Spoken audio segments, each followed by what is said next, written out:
सुप्रभात मंडळी. हम्पी सिरीजच्या दुसऱ्या एपिसोडमध्ये सगळ्यांचं खूप खूप स्वागत.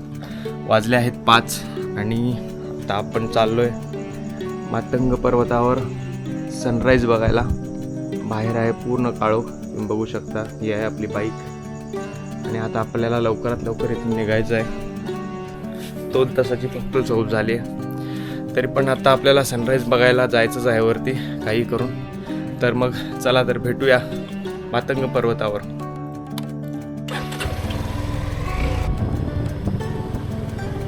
चला तर गाईज, आपण मातंग पर्वताच्या पायथ्याशी आलो आहे आणि आता आपल्याला इथून आपली ट्रेक सुरू करायची आहे. ते बघू शकता बऱ्याच गाड्या आल्या आहेत आणि बरेच जण सनराईज बघायला आलेत. सो आता आपल्याला लवकरात लवकर वरती जायचं आहे आणि आपला सेटअप रेडी करून सनराईज कॅप्चर करायचा आहे. तर आपण आता सुरुवात केली ट्रेकला आणि सगळीकडे अंधारात अंधार. मोबाईलच्या फ्लॅशलाईटवर आपण वरती चाललो आहे. पाहूया अजून किती वेळ लागतोय, वर काय सीन दिसतोय. मातंग पर्वतावर चढण्यासाठी पश्चिम दिशेकडून पायऱ्या आहेत आणि इथे वर आल्यानंतर आपल्याला वीरभद्राचे मंदिर दिसते. हिंदू पौराणिक कथेनुसार या टेकडीवर मातंग नावाचे ऋषी राहत असत आणि त्यांच्यावरूनच या टेकडीला मातंग टेकडी असे नाव पडले. हे एक पवित्र स्थळ आहे आणि त्यामुळेच शतकानुशतके हिंदू धर्माचे केंद्र राहिले आहे. या टेकडीवरून सूर्योदय तसेच सूर्यास्त बघण्यासाठी पर्यटकांची नेहमीच मोठी गर्दी असते. आता मात्र सर्वजण उगवत्या सूर्यनारायणाला आपल्या कॅमेऱ्यांमध्ये तसेच नजरेमध्ये कैद करण्यासाठी सज्ज झाले होते आणि तो आला. त्याच्या सोनेरी छटांनी आकाशात एक वेगळेच सौंदर्य भरले होते. आपल्या दिवसाची सुरुवात करण्यासाठी सूर्योदय पाहण्याखेरीज दुसरा सुंदर मार्ग नसावा. सूर्योदयानंतर पर्वतावरून दिसणारे विहंगम दृश्य खूपच मनमोहक आहे. पश्चिम दिशेला पंपावती देवालयाचे महाद्वार, हेमकूट पर्वत, तर उत्तर दिशेला तुंगभद्रा नदी नजरेस पडते. पूर्व दिशेला बघितले असता अच्युतराय मंदिर, तर दक्षिणेकडे वळले असता गजशाळा, राजमहल व किल्ल्यांचे भग्नावशेष नजरेला पडतात. सूर्योदय बघून झाल्यानंतर आता आम्ही निघालो आमच्या रूमकडे. नमस्कार मंडळी.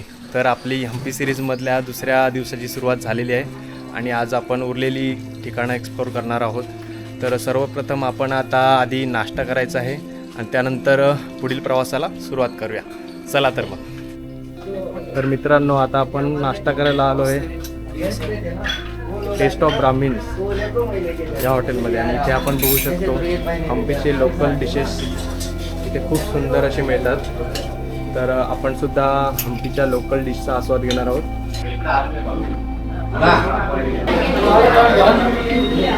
तर मित्रांनो, आपण ब्रेकफास्टमध्ये पट्टू इडली आणि मसाला डोसा असं ऑर्डर केलं होतं आणि टेस्ट खरंच एकदम लाजवाब आहे. तुम्ही इथे आलात तर नक्की एकदा ट्राय करा. पोट एकदम मस्त तृप्त झालं आहे. तर मनसोक्त नाश्ता केल्यानंतर आता आपण आलो आहे कडलेकालू गणेश मंदिर बघायला. कडलेकालू गणेश ही एक भव्य गणेश मूर्ती असून एका उंच गर्भगृहात स्थापित आहे. मूर्ती साधारणतः 15 ते 20 फूट उंच असून एका अखंड कातळात कोरलेली आहे. गर्भगृहासमोर रंगमंडप असून तो उंच स्तंभांनी तोललेला आहे. विजयनगर साम्राज्यामध्ये असलेले श्री गणेशाचे महत्त्व येथील मूर्त्या बघितल्यानंतर आपल्याला लक्षात येते. तर आता आपण अशीच एक गणेशाची मूर्ती बघणार आहोत. कडलेकालू गणपती मंदिराच्या मागे उजव्या बाजूला अजून एक गणपतीचे मंदिर आहे. याला सासिवे कालू गणपती असे म्हणतात. या 10 फूट उंच गणपतीला गर्भगृह नसून खुल्या मंडपात याची स्थापना केलेली आहे.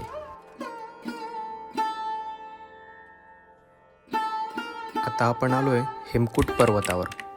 यालाच सनसेट पॉइंट असेही म्हटले जाते. हेमकूट पर्वतावर जैन पद्धतीची मंदिरे असून त्यांच्या कळसाचा आकार हा पिरॅमिडसारखा दिसतो. यात हिंदू देवदेवतांच्या मूर्त्या आहेत. जैन साधूंचे पुतळे, विविध प्राण्यांची शिल्पे अशा संमिश्र संस्कृतीचे येथे दर्शन घडते.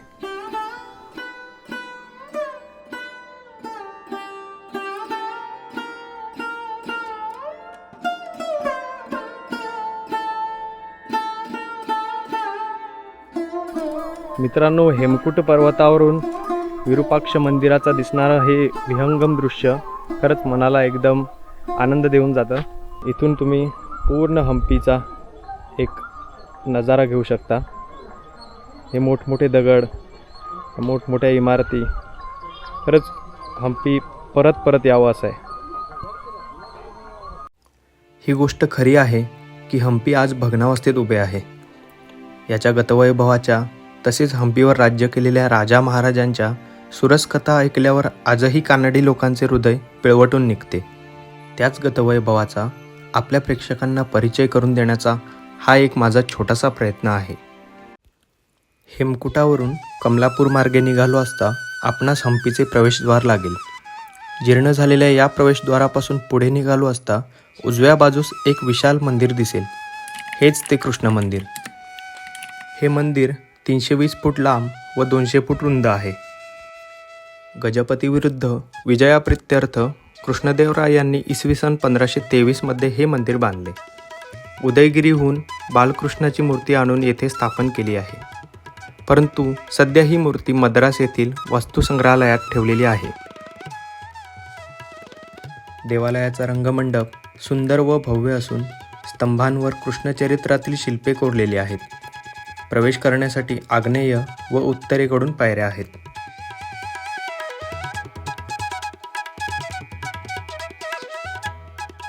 हम्पीमध्ये आपल्याला बऱ्याच ठिकाणी अशा पवित्र पाण्याच्या टाक्या बांधलेल्या दिसतात.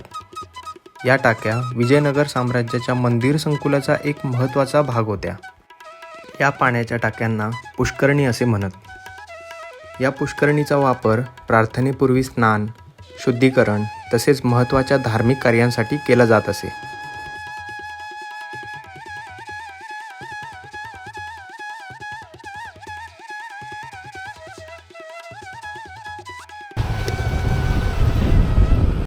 आता आपण निघालोय आपल्या पुढील लोकेशनला. उग्र लक्ष्मी नरसिंह मूर्ती ही 6.7 मीटर उंच असून हम्पीमधील सर्वात उंच मूर्ती म्हणून ओळखली जाते.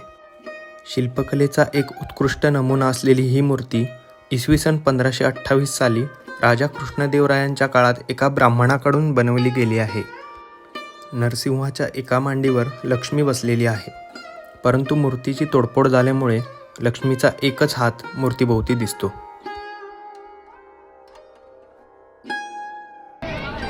तर मित्रांनो, लक्ष्मी नरसिंह मूर्तीच्या बाजूलाच आपल्याला एक शिवलिंग पाहायला मिळतं. पाण्यामध्ये असलेलं हे शिवलिंग त्याला बडवीलिंग असं म्हटलं जातं. आपण पाहू शकता खूपच सुंदर असं हे शिवलिंग पाण्यामध्ये आहे.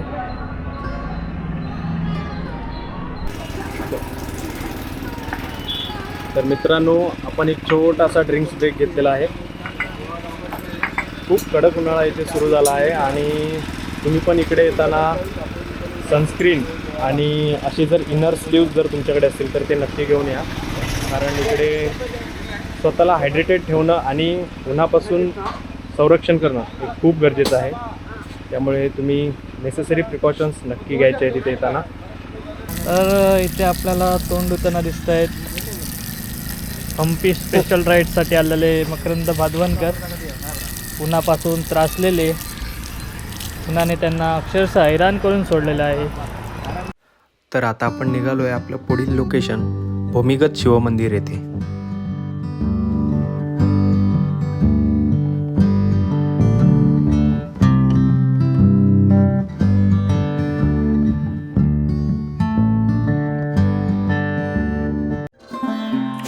हे शिवमंदिर भूस्तरापासून खाली असल्या कारणाने बहुधा याला पाताळेश्वर असे नाव पडले असावे. हे देवालय पूर्वाभिमुख असून याचा पृष्ठभाग जमिनीला जवळजवळ समांतर आहे. खाली उतरण्यासाठी दगडी पायऱ्या आहेत. मंदिराच्या स्थापत्यशैलीवरून असा तर्क केला जातो की हे मंदिर पहिल्या बुक्करायाच्या कारकिर्दीतले असावे. देवालयाचे प्रांगण गर्भगृह व विविध स्तंभांनी नटलेले आहे. गर्भगृहात आपल्याला शिवलिंग दिसते आणि याच शिवलिंगाच्या समोर नंदी आहे. देवालयाच्या आत पन्हाळीतून पाणी वाहत असल्यामुळे येथे सतत थंडावा असतो. हाय हाय How are you? I'm fine. I am fine. How are you? I'm fine. असे सांगितले जाते की विजयनगरची लोकसंख्या ही 5 लाख एवढी होती. पण तालिकोटाच्या युद्धानंतर या विजयनगरची लोकसंख्या एका रात्रीत कमी झाली. मित्रांनो, विजयनगरमध्ये फिरताना वेळ कसा निघून जात होता हेच आम्हाला कळत नव्हते. इथे आल्यानंतर तुम्हाला वेळच नाही तर तहानभूकसुद्धा हरली जाते.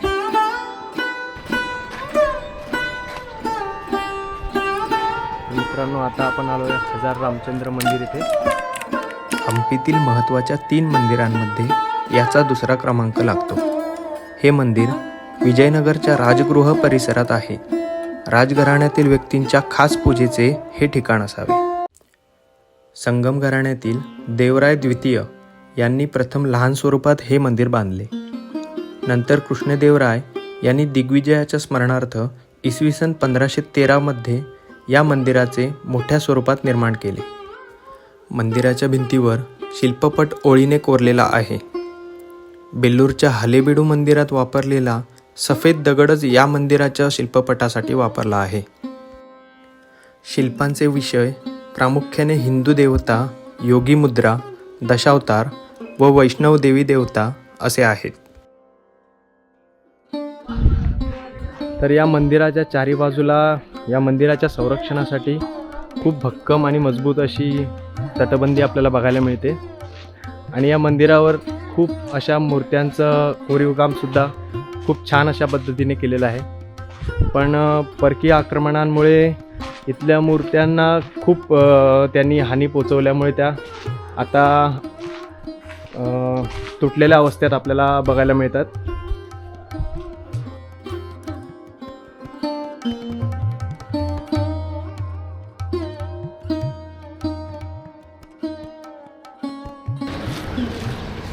मित्रांनो, इथे आपल्याला हम्पीमध्ये कुठेही गेलात तरी अशा वेगवेगळ्या प्रकारचे हम्पीचे सिम्बॉल्स, हम्पीच्या रिलेटेड पुस्तके, त्यानंतर किचन्स वेगवेगळी आणि खूप प्रकारच्या वस्तू इथे मिळतात. तर तुम्हाला खरेदी करायचं असेल तर तुम्ही इथून नक्की खरेदी करू शकता.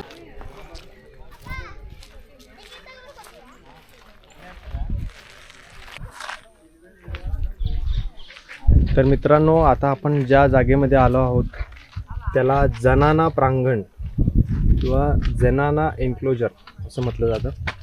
खूप सुंदर असं गार्डन इथे चारी बाजूला आपण बघू शकतो. आणि इथे आतमध्ये आपल्याला अजून 2 लोकेशन्स पाहायचे आहेत. चला तर मग. एखाद्या किल्ल्यासारख्या प्रवेशद्वारातून आत प्रवेश करताच समोर हिरवळीचे विस्तृत पटांगण दिसते. या पटांगणामध्येच कमल महाल म्हणजेच लोटस महाल उभा आहे. याला चित्रांगिणी महाल असेही म्हटले जाते. येथील वास्तुस्थापत्यात हिंदू मुसलमान शैलीचा मिलाप आढळतो. वरच्या मजल्यावर जाण्यासाठी दगडी पायऱ्या आहेत. कमल महालाच्या चारी बाजूस बाग बगीचे आहेत. बहुधा हे राण्यांचे विश्रामगृह असावे. कडक उन्हात देखील येथे थंड हवा असते. हवा थंड राखण्यासाठी वर पाणी शिंपडण्याची व्यवस्था असावी. तसेच खिडक्यांना पडदे लावण्याची सुद्धा सोय आहे.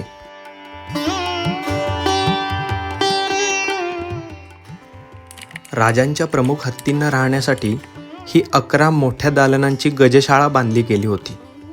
एका दालनातून दुसऱ्या दालनात जाण्यासाठी येथे मध्ये मध्ये छोटे दरवाजे आहेत. एका ओळीत सलग कमानी असलेली ही सुंदर इमारत अजूनही सुस्थितीत आहे. प्रत्येक दालनाला वर गोल घुमट आहे. घुमटाखाली लोखंडी हुक आहेत. त्यांच्या आधारे जाड दोरखंडांनी हत्तींना बांधून ठेवले जात असे.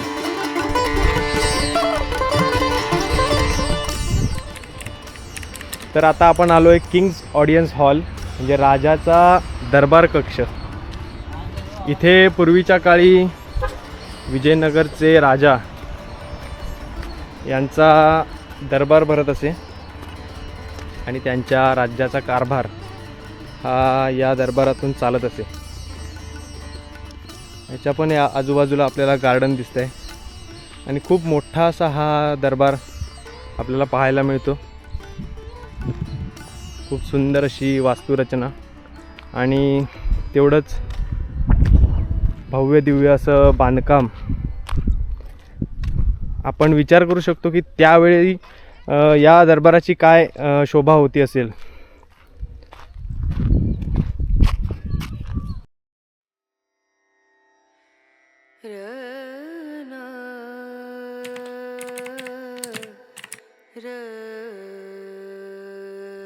तर आता आपण आलोय क्वीन्स बाथ येथे. याला राण्यांचे स्नानगृह असेही म्हटले जाते. ही वास्तू हिंदू मुस्लिम स्थापत्य शैलीचा एक सुंदर नमुना आहे. या इमारतीच्या मध्यभागी पाणी साठवण्यासाठी विस्तृत तलाव आहे. सरोवराचे पाणी एका दगडी पन्हाळीतून स्नानगृहात सोडले जात असे व वापरलेले पाणी बाहेर सोडण्यासाठी 4 मोऱ्यांची सोय केलेली आहे. असे म्हटले जाते की पूर्वीच्या काळी राण्या इथे स्नान करत असत. मित्रांनो, हम्पीला आल्यावर हे फक्त एक प्रेक्षणीय स्थळ नसून इथला दगड आणि दगड तुम्हाला जगता आला पाहिजे. ज्याला हजारो वेळा मिटवायचा प्रयत्न केला गेला असा भारताचा समृद्ध इतिहास तुम्हाला बघता आला पाहिजे. एवढी वर्ष होऊन सुद्धा हम्पी आजही तेवढ्याच दिमाखात उभं आहे. ते फक्त आणि फक्त आपल्याला आपल्या भारताच्या संस्कृतीचं दर्शन घडवायला. तर आता आपण येऊन पोचलोय महानवमी दिब्बा येथे. ही एक विशाल पाषाणाची वेदी आहे. हिचा आकार चौकोनी असून राजा कृष्णदेवरायांच्या ओरिसा विजयाच्या स्मरणार्थ ही वेदी उभारली गेली. पोर्तुगीजांच्या कागदपत्रात या वास्तूचे अद्भुत वर्णन आढळते. या वेदीवर हजार राम मंदिरासारखेच शिल्पपट कोरलेले आढळतात. शिकारीची दृश्ये, आकर्षक नृत्यमुद्रा आणि होळीचे व पौराणिक प्रसंग आश्चर्यकारक रीतीने शिल्पित केलेले आढळतात. या महानवमी दिब्बा वास्तूच्या वरच्या भागात शृंगारित मंडप उभारून तेथे दरबार, पूजा, वेगवेगळे खेळ इत्यादी कार्यक्रम करत असावेत. काळ्या दगडाची पुष्करणी ही एक संपूर्ण काळ्या पाषाणात बनवलेली पायऱ्या पायऱ्यांची स्थापत्य रचना आहे. कर्नाटक प्राचीन वस्तू संशोधकांनी एका मातीच्या टेकडीखाली असलेली ही सुंदर पुष्करणी खोदून जगासमोर आणली. विशेष म्हणजे या पुष्करणीच्या बांधकामासाठी वापरलेले काळे दगड हम्पीमध्ये अन्यथा कुठेही दिसून येत नाहीत.